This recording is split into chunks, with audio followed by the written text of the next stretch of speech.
ওই বিমলের মালিক আমাকে জোর করে বিমল খাওয়ানোর চেষ্টা করেছে স্যার। বিমলের প্যাকেট শুদ্ধ আমার গালে সব ঢুকিয়ে দিয়েছে স্যার। ঠিক আছে, তুমি এখানে বিমলের পিক ফেলো। এটা কি ধরনের পাগলামি? নমস্কার স্যার, বিমলের মার্কেট এখনো ডোবেনি আর এই বিমলের মালিক আপনার সামনে।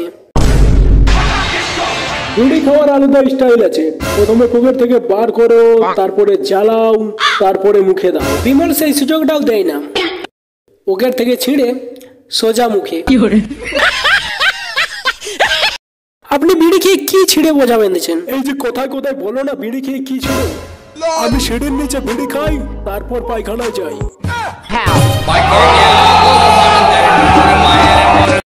সে খায় কিং ফিশার, আমি খাই বাংলা।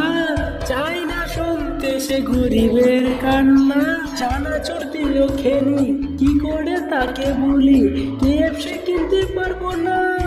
বোঝে না সে, বোঝে না, বাংলার মজা বোঝে না। জিৎ, একটু দাঁড়াতে হবে, আমি বাংলাটা ডেলিভারি দিয়ে আসছি। আরে চাচা, তোমার মাল এসে গেছে। এখানে আবার কি লেখা আছে? একটা বিমল কিনলে জর্দা ফ্রি। এটা আবার কি রকমের অফার? এর অপমান আমি সহ্য করব না। চাচার বিয়ে হয়েছে তাই স্পেশাল অফার। আরে ও চাচা, আমারও বিয়ে ঠিক হয়ে গেছে, আমিও অফার দিচ্ছি। একটা বাংলা কিনলে কাচের বোতল ফ্রি।